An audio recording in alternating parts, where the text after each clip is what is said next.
क्या होगा, हमेशा के लिए याद हो जाए, क्योंकि ये नंबर आप याद करोगे भूल सकते हो, लेकिन अगर आप इसे देखते देखते लगातार देखते देखते याद करोगे, मूवी की तरह, मूवी भूल जाते हो क्या?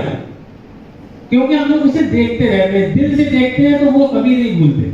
इसी प्रकार आपको ये नंबर्स भी याद करने हैं। अब क्या ये सभी नंबर आपके काम के हैं? नहीं, क्योंकि आप लोग अभी स्टूडेंट्स हैं।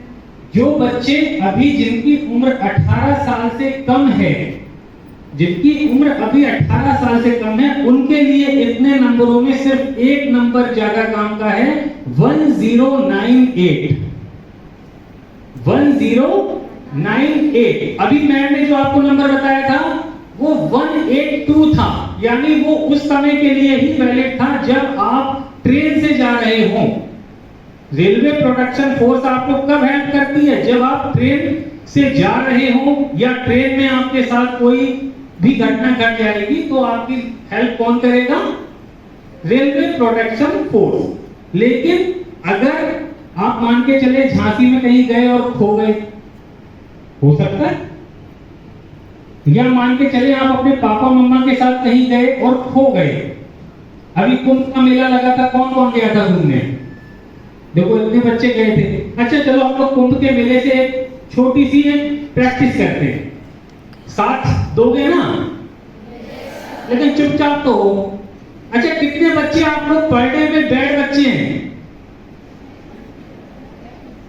पढ़ने में बैड बच्चे कितने हैं? सब गुड हैं?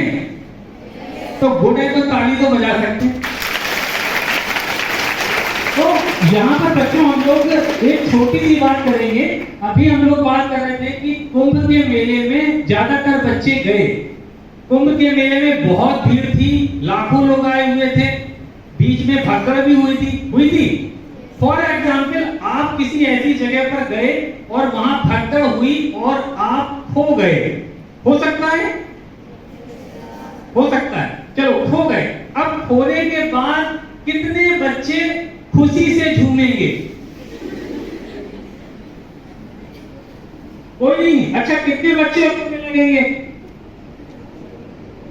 ना खुश होगे ना रोगे, फिर क्या करोगे? कोई बताए? कौन बता सकता है क्या करेंगे?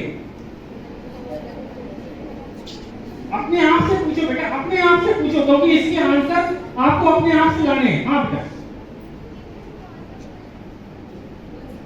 Call the police. कितने बच्चे कहते हैं पुलिस के पास हम फोन करेंगे? कोई नहीं करेगा, तो खो जाओगे क्या? सोचो। फोन करेंगे, अच्छी बात है। कितने बच्चों को अपने पापा मम्मा का मोबाइल नंबर याद नहीं है? याद सबको है ना?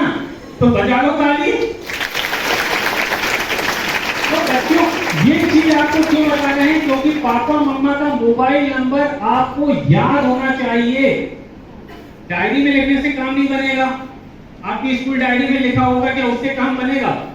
क्योंकि अगर आप खो जाओगे तो आपके पास डायरी तो नहीं होगी। यानी आपको वो नंबर याद होने चाहिए। लेकिन हो सकता है भगदड़ में पापा मम्मा का मोबाइल कहीं गिर गया हो, स्विच ऑफ हो गया हो, आप फोन लगा रहे हो नहीं लग रहा है, तब क्या करोगे?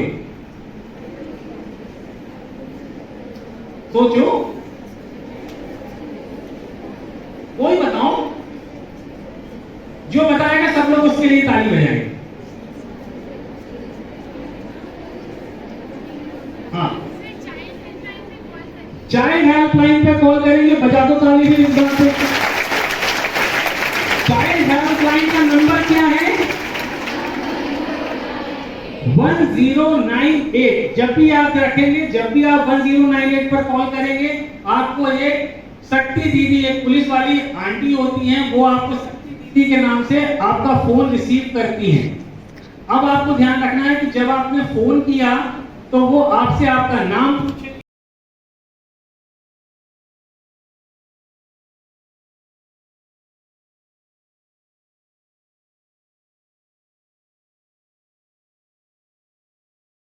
जब हमने आपसे कहा कि आपने 1098 पर कॉल किया और 1098 पे कॉल करके आपको एक पुलिस वाली आंटी ने आपसे पूरी डिटेल ली, तो आपको ये ध्यान रखना है कि जैसे आप किस जगह पर खोए हैं तो आपको आसपास वहां दुकानें होती हैं, किसी व्यक्ति से कुछ मत पूछो, रास्ते में चलते हुए किसी से कुछ मत पूछो। वहां पे कुछ दुकानें होती हैं, दुकानों में जरूरी नहीं कि हर दुकान पे जेंट्स ही बैठी हों, कहीं पे लेडीज होगी, आंटी हो सकती हैं, दादी हो सकती हैं, दीदी हो सकती हैं, मिलेगा ना कोई ना कोई। तो आपको कोशिश ये करनी है कि अपनी प्रॉब्लम्स के लिए गई, क्योंकि मोबाइल भी तो आपको चाहिए फोन करने के लिए। भाई खो गए थे तो क्या मोबाइल लेके खो गए थे? सोचने वाली बात ये है ना कि अगर भगदड़ में आप खोए तो क्या पापा मम्मा का मोबाइल भी छीन लिया था आपने? नहीं ना, आपके हाथ में तो मोबाइल था ही नहीं, आप फोन कहां से करते? तो फोन करने के लिए आपको सबसे पहले फोन चाहिए, और फोन लेने के लिए आपको पब्लिक में हेल्प तो लेनी पड़ेगी, लेकिन पब्लिक में किसी जेट से हेल्प ना लें, क्योंकि आप गर्ल्स हैं। तो गर्ल्स को आपको कोशिश ये करनी है कि जहां तक हो सके किसी जेट से हेल्प ना लें। वहां पर आंटी हो, दीदी हो, दादी हो, उनसे आप हेल्प ले सकते हैं, लेकिन उन्हें भी ये ना बताएं कि आप खो गए हैं। आप बस इतना कह सकते हो कि हमारा मोबाइल गिर गया है, हमें अपने पापा को फोन करना है, आप प्लीज हमें फोन दे दीजिए। आज के समय में कोई मना करेगा क्या? नहीं, पहले तो मना कर देते थे, कॉल्स के चार्ज लगते थे, अब तो निःशुल्क कॉल है, तो कोई मना तो नहीं करेगा। लेकिन आपको किसी को भी शो ऑफ नहीं करिए कि आप खो गए हैं, क्योंकि अगर आप किसी को शो ऑफ करते हैं तो आपकी प्रॉब्लम्स बढ़ सकती हैं। आपने फोन लिया किसी दीदी से, दादी से या आंटी से, और आपने कॉल किया 1098 पर, उन्होंने आपको कॉल किया, आपने बता दिया था कि आप कहां पर खो गए हो। वहां पर अभी थोड़ी देर के बाद एक पुलिस वाली जीप रुकी, पुलिस वाली जीप से 2-3 पुलिस वाले अंकल उतरे, उन्होंने आपसे कहा कि चलो आपने फोन किया था, चलो हम आपको ले चलें। क्या आप लोग चले जाएंगे? आप क्यों नहीं जाएंगे? पुलिस को फोन तो आप ही नहीं किया, क्यों नहीं जाएंगे? बोलो, क्यों नहीं जाएंगे?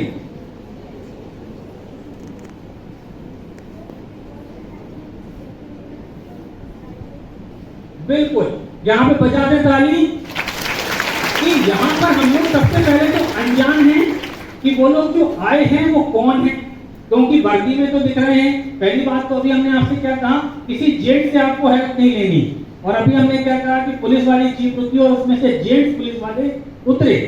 तो सबसे पहले तो बात आपको क्लिक ये करनी है कि आप बच्चे हो और गर्ल्स हो, बच्चे हो और गर्ल्स हो, तो आपको लेने के लिए कभी भी जेंट्स पुलिस नहीं आएगी, आपको लेने के लिए हमेशा लेडीज पुलिस भेजी जाएगी। जब भी आप 1098 पर कॉल करते हैं तो वहां से जब आपको रेस्क्यू के लिए कोई टीम आती है तो उसमें महिला टीम जरूर होगी। हो सकता है 2-3 जेंट्स हो, लेकिन उनके संग में 2-3 लेडीज कांस्टेबल भी होंगी। आप कहां खो गए हो? क्या पूरे कुंभ के मेले में आपको पता है कि आप कहां पर खोए थे?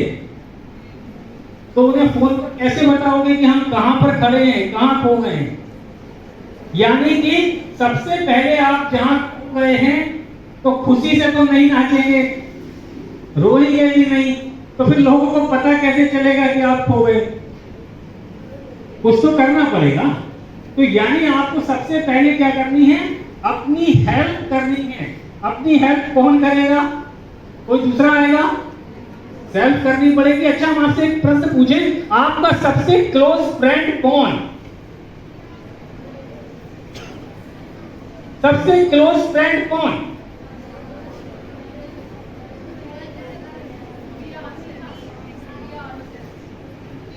हम स्वयं। बजा दो ताली। क्योंकि जब भी हमारे साथ गुड टच होगा या बैड टच होगा, किसको पता चलेगा? हमें। और अगर हमें पता चला है तो यानी हमें पता चलने का मतलब क्या है? कभी आंखें बंद करके देखो, क्या आप अपने आप को बंद आंखों में देख पाते हो? देख पाते हो? कुछ फील होता है? बंद आंखों के बाद भी ऐसा लगता है कि हम जिंदा हैं? लगता है कि नहीं लगता है? लगता है। यानी कि कुछ है जो हमारे अंदर है। तो वो क्या है? वो है हमारा सबसे क्लोज फ्रेंड। जब भी हमारे साथ कोई गुड टच होगा या बैड टच होगा, हमें हमारे अंदर वाले फ्रेंड को सबसे पहले पता चलेगा, तो क्या वो अंदर वाला फ्रेंड हमसे ये कहेगा कि चुप हो जाओ? नहीं ना, क्योंकि अगर आप चुप हो जाओगे तो अभी आपको मैम क्या बता रही थी कि आपको जो बैड टच करने वाला व्यक्ति है वो और ज्यादा परेशान करने लगेगा। और अगर आप एक दो बार उसकी कंप्लेन कर दोगे या डोंट टच मी या दो चार बार चिल्ला दोगे पब्लिक में, तो उससे वो क्या होगा, डर जाएगा और डरने से आपको छोड़ देगा। तो ये आपकी सेफ्टी के लिए एक अच्छा बिंदु है। देखो, आप पंच वंच तो मारना फिल्मी दुनिया तो हो गई, हकीकत में क्या संभव है? आप किसी को पंच मारोगे क्या वो छोड़ देगा? नहीं ना।